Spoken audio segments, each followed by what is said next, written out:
Hey everyone, and welcome back to Todd Buzzy's world famous YouTube channel and another episode of our Dynamite High Limit Casino Coin Pusher. I'm back at it again today, and it looks like we are off to a good start. You saw in the video, little opening video where I showed you the inside. Some of the chips already fell for us. We didn't even need to put any coins in, and we already got some chips falling for us. So hopefully that's a good sign for our gameplay today. We've got about 30 minutes. I am not as strict today as they usually are. I could probably go till about 35 minutes if I have to. But we have a different setup today. We got a whole bunch of stacks in the back. You can see all kinds of different stacks. We've got a sea of just chips to spread out. There's no stacks on the bottom shelf. All the stacks on the top shelf. So for anybody who's new, hasn't tuned in, or maybe it's been a while, just to go over the values for you. So the white chips you guys see on the side, those are our gems. Those are the highest value chips in here. Each one of those white chips that are unmarked are worth $25,000. That's a quarter of $100 grand. I mean, there we go. So we really, obviously, those are the ones we want to get the most. Looks like there's two in play, and then these guys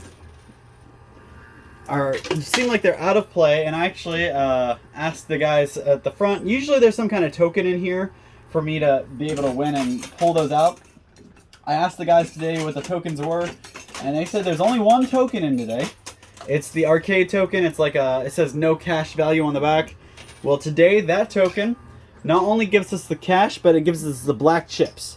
It doesn't get us the white chips. It just gets us the $100 black chips on either side, and the cash. Still pretty good, pretty large amount. Usually is about 20 grand in the black chips, and about 30 to 40 in cash usually. Whew. So to keep going with the values, you guys can now see a little bit more broken up here. So these red chips here, those are our $5,000 chips, and these blue ones are our $10,000 chips. So the highest is the white, then it goes blue to 10, red to 5, yellow to 1,000, purple is 500, black is 100, and blue is 50. So you guys know the values now. And the token, I don't know where it is, I haven't seen it yet, but if we get the token out, that gets us all the black chips on the side and all the cash. The only way to get the white chips off here is to actually have something fall and knock them off. They said they're practically dead chips where they sit now. There's no way, there's no corresponding token for them. You just have to knock them off, which is going to be kind of hard, but as you can see, we just knocked some of them backwards.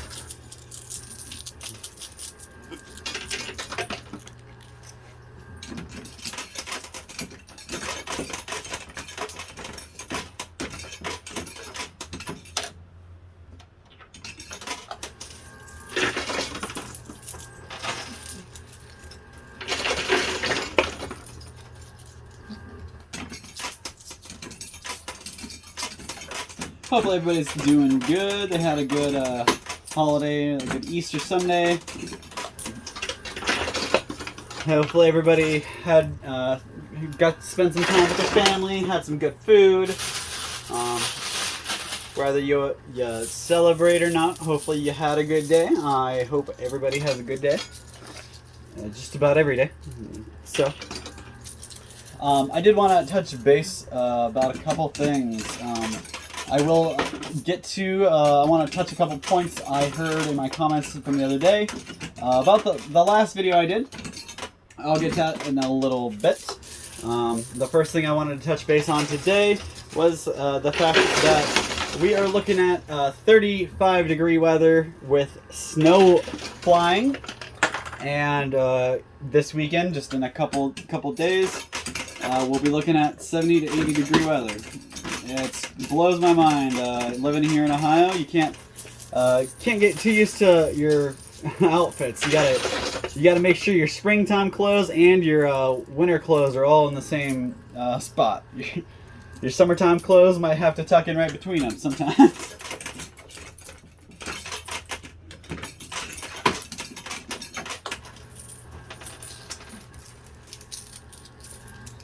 And with the summertime coming around, everybody's, I guess it's not quite summer yet. We're still in spring. It's just April. But when a couple months from now, we'll be looking at sunny, beautiful weather and be trying out our swimsuits, out on the boats, all the good stuff we do all summer long. That's my favorite time of year. I love the happiness that the summer brings. It seems like a lot of the happy, good, fun times are in the summer, and a lot of the sad, dreary days are in the winter.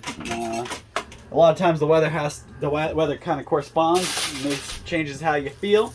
I know when the sun is shining, I could walk around singing, and when the weather's like it is now, I don't even want to get out of bed.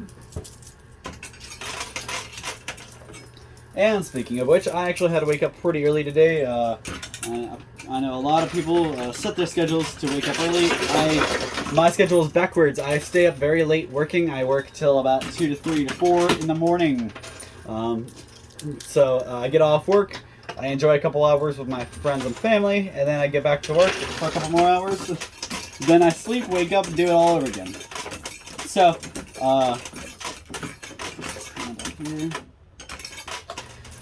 like today, days like today, the weather was just so rotten. I woke up and I had the hardest time not snoozing my alarm.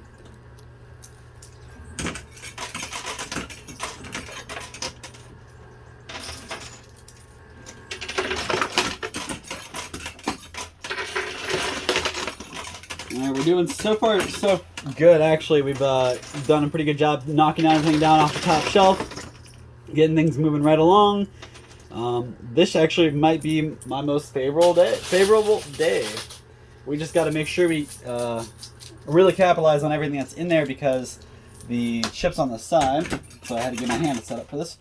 Because of those white chips on the side, the white chips are what's going to give us most of our value, and a lot of them are on the side, so it's going to be kind of tricky.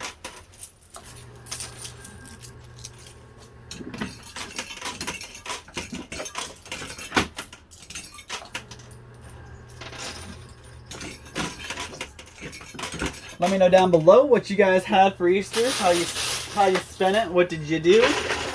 Do you wake up and go to church, or are you not so much a church goer? You like to spend it with your family, or maybe you don't celebrate at all. You just woke up and you had tacos for dinner. I actually have a friend. I have a friend of a friend. I guess I couldn't really call him my friend because I don't talk to him a whole lot. But I have a friend who doesn't really observe Easter too much and doesn't really get on board with the food, so he had tacos for dinner. I made the mistake of declining to take any food home, so I ended up, I got home and I took a little bit home for my fiance to enjoy some dessert, but she conquered that dessert by herself, and when I was hungry around 10 o'clock, my little late night snack, normally on holidays I have the leftover food as a little guilty late night snack. Not so much this time. This time I had to resort to a piece of toast. So note to self, guys, always take food if offered. That leftover food, you may just be trying to save yourself the work of carrying it home, or saving your grandma the work of boxing it up. But you know what? Jump up, get in the kitchen, box it up yourself, and take it home, because you will thank yourself later.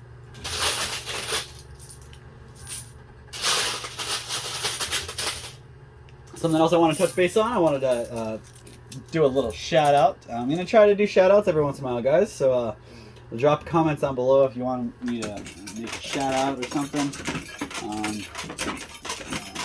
A shout out to one of our followers, friends, and fans, David Reich. Hopefully he's watching and he can hear that. So he asked that I do that, and hopefully he gets this message, and hopefully he's behaving himself. Hopefully you guys are all having fun at home, staying warm, getting ready for the weather to break. staying healthy. I know stuff, not just you know, the sickness and the COVID flu we've all been dealing with. I know we've all been kind of overwhelmed with that stuff. So I'm happy to see. I mean, I'm not a big news watcher anyways, but I'm happy to see that we've stopped hearing so much about it. And actually, I mean, again, I don't pay attention to the news outlets, even online. When you get online and you see AOL News or whatever, I try to block a lot of it out for a lot of the same reason you guys actually told me not to talk about the stuff. You come here to get distracted. You don't want to think about that. So I purposely avoid even looking at the AOL News section. But I haven't even heard very much about the war on the radio. That's the one place that I hear most of my news is on the radio to and from work, because I can't tune it out. The radio's on. The only thing you can do is change the station. And unfortunately, on your way to work, there's not a whole lot of good music on. In the morning, they play a lot of garbage music. Actually, radio plays a lot of bad music to begin with. Not a big fan of any of the music they play on there. There might be a couple dad rock songs on 106.9 I can get onto, and a couple country songs I can get into, but it's hard to mess those up, really. It's the pop stuff that you hear on the big stations that just drive me nuts. I mean, there are millions of songs out there, and they choose to play the same 10 on repeat because that's what their viewers want. Well, maybe culture them a little bit more and give them some more music to listen to. So, I also wanted to touch base, guys, on my last video. I upset somebody because they took something I said a little off key, I think. So I do want to apologize. I don't condone yelling at nurses or doctors, for that matter, but I do condone standing up for yourself. Do not get rolled over. And the most of what I was talking about, I made a reference about 9-to-5 shifters and how in the medical field, a lot of times after 9-to-5 is over, they, I mean, a lot of 9-to-5ers in any kind of job, not just the healthcare field, are going to have the whole, when you clock out, you're done for the day, you're done until you come back the next day. Obviously, everybody has to unwind because work is crazy for everybody, no matter where you work. So, you gotta always unwind, so you're never gonna really turn off your brain for the work, but for the most part, you kind of clock out and you clocked out. Well, I'm not saying, I definitely wasn't meaning nurses or doctors when I said this, because you have to be one to understand what they're going through. What I was referencing was secretaries and the front desk people that are not nurses. They are not, in the profession professionally.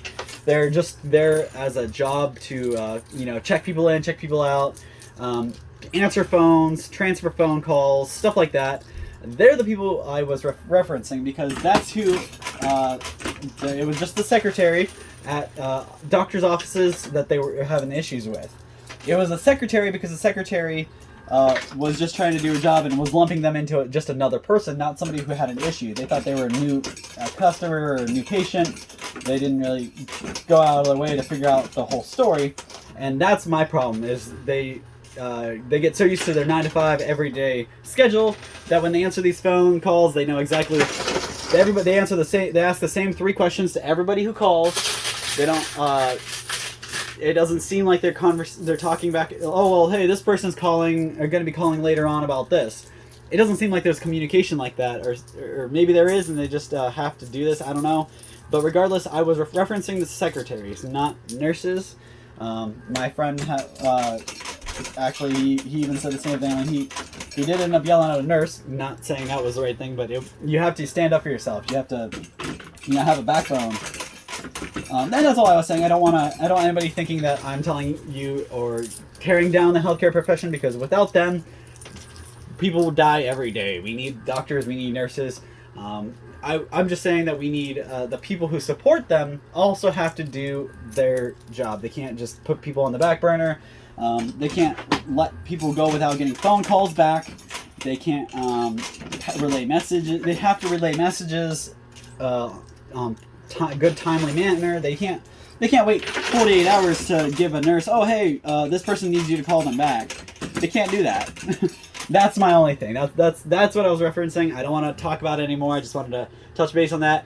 Apologize for those who might have gotten offended, but it seems like myself and my friend are not on the are not the only ones who have struggled in the healthcare field. But moving on, I wanted to touch base about another career field, technology, guys. So technology is just, since the whole pandemic blew up, technology jobs are even more important because when you rely on a non-face-to-face communication, what are you thinking about? You're thinking about email and you're thinking about technology. Well, anybody in the IT field should be going through a whole lot of that now, and I've actually realized that a lot of people are converging, finally. They're updating their systems. If they have an old DOS system, they're upgrading to the new Microsoft systems or Windows systems. The programmers they're all really stuff that has worked for the past 30 years, and they've never seen a reason to change. They're finally, thinking about changing and upgrading them because the world revolves around it now. And with that comes more problems. Anytime you upgrade systems, switch things up, you have problems. And a lot of healthcare, back to the healthcare field, a lot of healthcare doctors, nurses, doctors' offices, they're doing the same thing. They're converging or switching up their system and upgrading it to a newer, more high-tech thing, which causes more breakdown in communication and all that good stuff. So I just want people to think that as well. Just keep that in mind for when it comes to technology. If you're doing something like referencing my Texas Roadhouse story from a couple of videos ago, if you're using online apps to reserve places, if you're using them to schedule your appointments, keep that in mind when you're doing anything online or on technology. There's always an intermittent step where something could get lost, messed up, and it could not be good. So I always just tell you, if you're doing something, especially if you do it online, call the place afterwards to make sure that it went through. A little side story: I actually ordered some Chinese from a Chinese restaurant, local place here in town. They've been there since that Chinese restaurant has been there my whole life. I'd never ordered there before, so of course this has to be my first experience. I go in there and or I submit an order online. It says please give them 30 minutes to prepare it. I go in 45 minutes later because I wanted to make sure they had plenty of time to get it ready. I didn't want to rush them. So I show up and they're like, they asked me my name. I was like, yeah, my name's Kyle. They're like, okay, well, let's see. They went to the back. They came back. All right, well, we don't see anything. When did you put your order in? I was like, about 45 minutes ago now. They gave them my name again. And they're like, well, how did you order? And I was like, well, I submitted it online. And he's like, oh! Turned around and my order was sitting on their printer. So when I submitted my order via online, it instead of notifying them or anything, all it did was print the order on their printer. That's all it did. It didn't send them an email, didn't send them a message, didn't notify them. It just shot the paper out on their printer. And if nobody was standing around the printer when it happened, which I'm guessing nobody was, nobody's gonna see it. So I just thought that was a little funny snippet. Stuff like that can happen. So anytime you do something online, make sure you follow up on the phone immediately after, just to make sure it goes through. And a reminder, that is not what happened at Texas Roadhouse. At Texas Roadhouse, it was just an incompetent employee making a mistake and not apologizing or making it right. Everybody makes mistakes. I'm not saying everybody has to be perfect. Everybody makes mistakes, and once a mistake is made, it's very hard to undo the mistake. He made me wait for 40 minutes in a waiting room, even though we called ahead, and shouldn't have had to wait. But I probably would have been a little less fiery and mad had he just been like, "Oh, I'm so sorry, that was my mistake," yada yada yada. No, he had to laugh about it and act like, "Oh yeah, it's right over here," and act like he didn't do anything wrong. That's what really boiled my blood.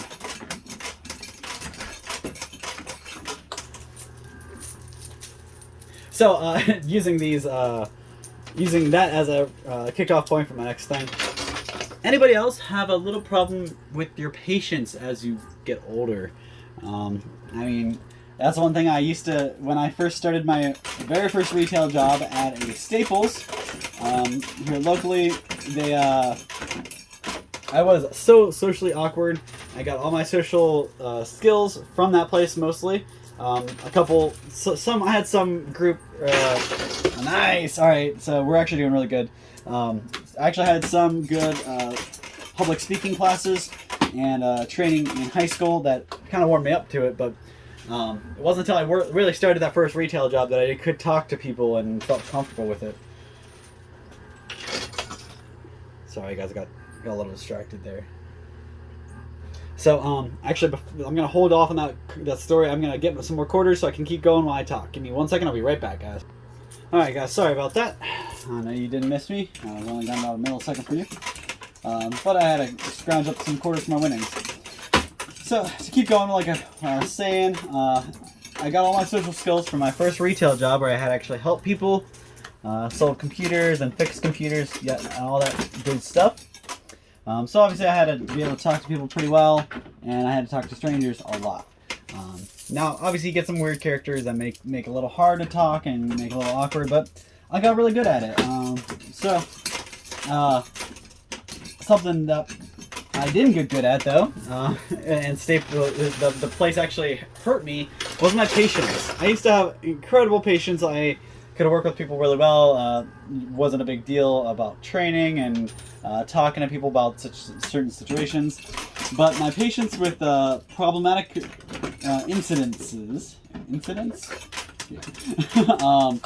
definitely took a downward spiral because you deal with so many things in a retail setting on the day-to-day that you can never even imagine. So I've told this story before, but there was one time I actually had to scrape poop off of the wall. Like, not just like, oops, I got a little bit on the wall. They picked this poop up and they smeared it with their hands all over the stall door, the walls, the back of the toilet.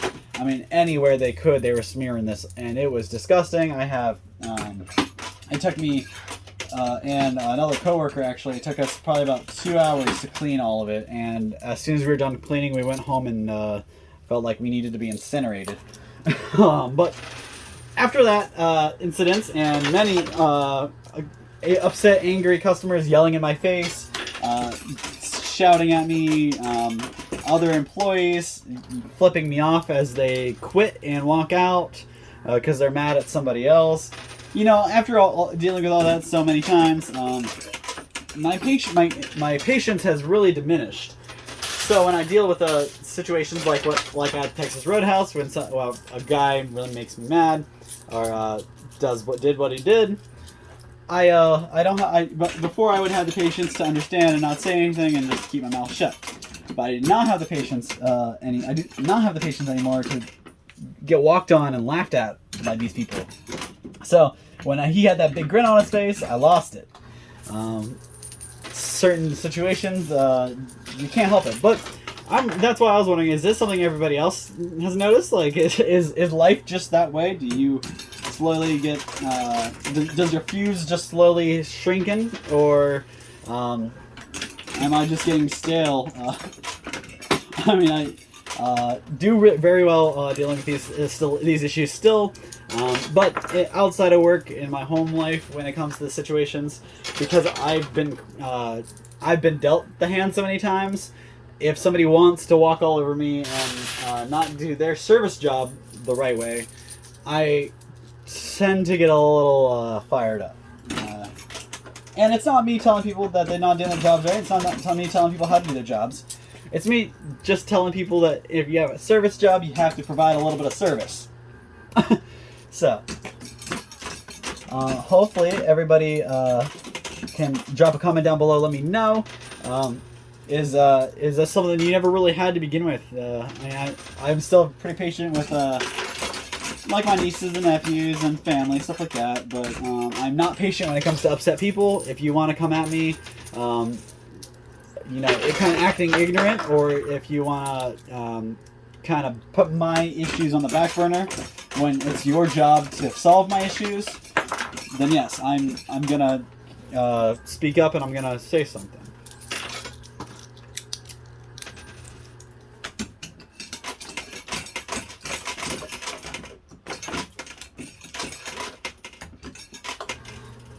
good example, actually. We got overcharged for something, so I had to call the provider to try to get it taken care of. And 3 weeks passed, and I don't hear. And I'm not just calling once and letting them call me back. I called probably 4 to 5 times and left messages. I've emailed. I did everything I could to get these people to hold me. I talked to the local place. I talked to the regional place. I talked to the national place.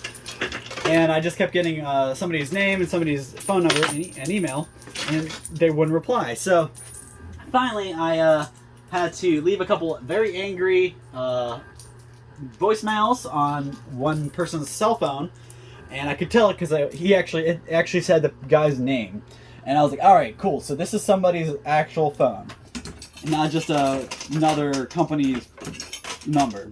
So I left a voicemail with him, and I said, hey, listen, I've got an issue, and I'm getting really upset because nobody's solving it. If you don't solve it, I'm going to go to the next chain and say that you didn't. And I'm going to keep doing that until I get help. And I'm going to do everything I can to make sure. So actually, I left this, like, it was probably about a 5-minute voicemail. He calls me. He apologizes. He's a very nice guy. He's very easy to talk to.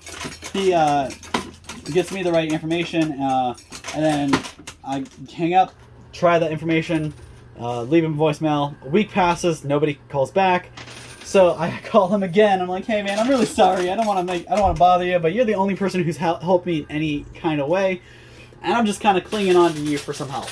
So he actually Skyped. He took it upon himself to Skype message the person I was trying to get a hold of and tell them that they needed to get a hold of me ASAP.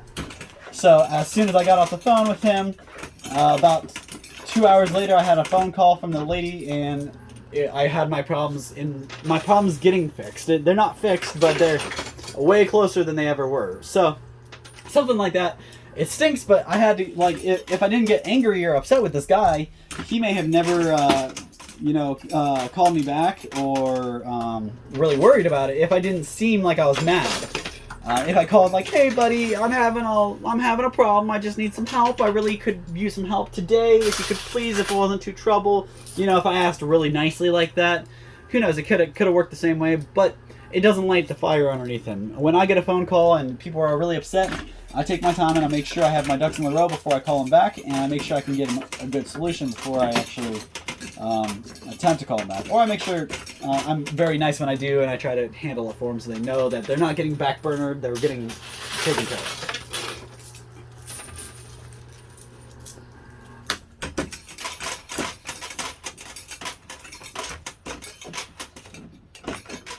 But it's really hard. It turns me into a bit of a hypocrite because I really do enjoy being a nice, happy, bubbly person and not having issues.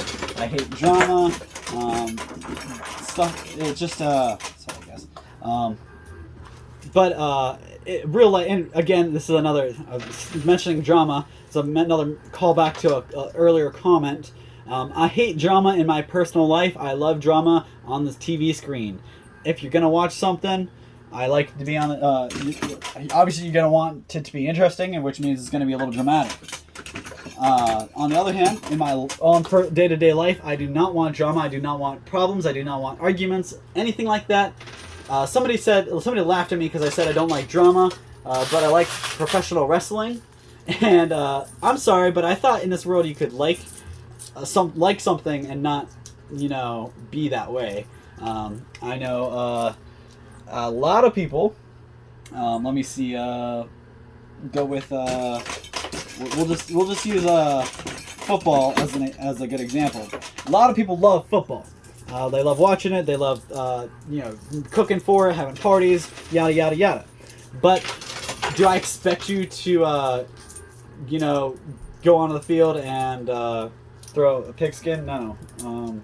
Do I expect you to know everything there is about every single player like a coach would? No. You watch it because you enjoy watching it. You don't watch it because you enjoy.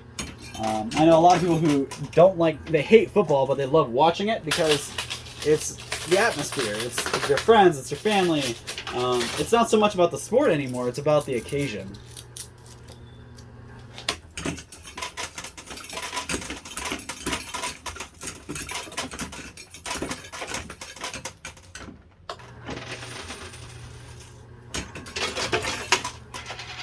But yeah, as I was saying, I really don't like drama, but I'm not afraid to stir up a little bit of drama if it's gonna get my problem solved or get me an answer. Literally, the one thing I've realized in this life, you can't always be the nice guy. And as much as I say all the time, and I feel like a hypocrite for it, but that's the way.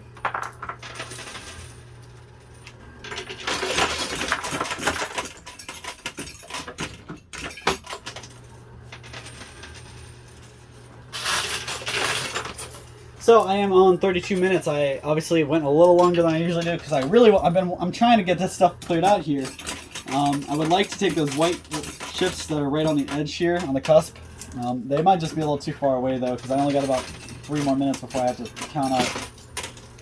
And you guys can't see it too much. In a little bit you might be able to, but right above where it says silver here, right above the eye, there's actually a quarter stuck. So that's why some of the quarters aren't falling over on the left. It's not that me not trying, it's me failing. So I just dropped 5 quarters on the left side and not a single one fell.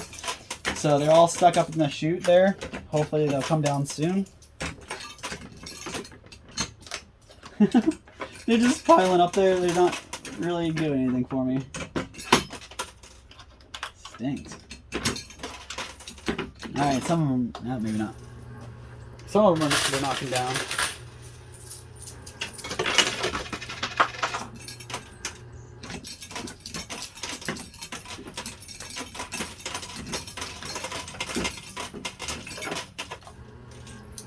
Alright, we got all but 2 of them down.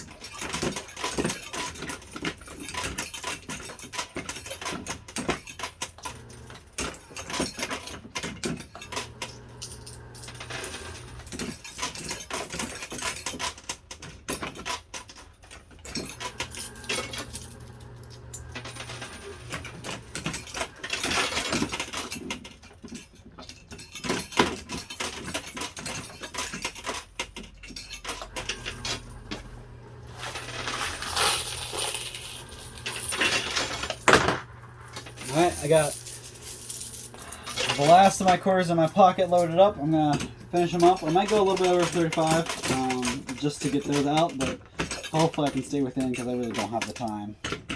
I'm counting really fast.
Alright, last of the quarters in my hand. Let's see what I can do.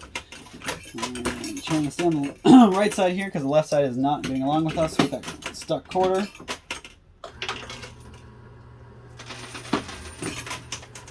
Alright, let's hope that does it. That's all the quarters I got.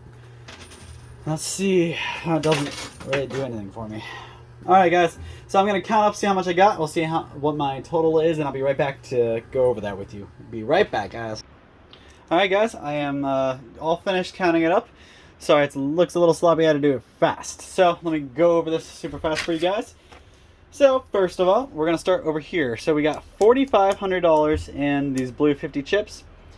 We got 10 grand in the black and 100 grand if you add the purple and the yellow stacks up. Not counting these right here, there's about 9,000 extra in yellow. So we got 9,000 here, 100 here, and then each one of these are 100. But you go 100, 200. I'm going to stop there because I already know that 1, 2, 3, 4, 5, 6, 7, 8, 9, 10. I know there's 10 stacks of 100 here. That's a million. Add these, that's $1,200,000. And add all this other stuff in there, that's $1,373,500. Really good deal right there. But if you guys can see, I actually got the chip, the little token.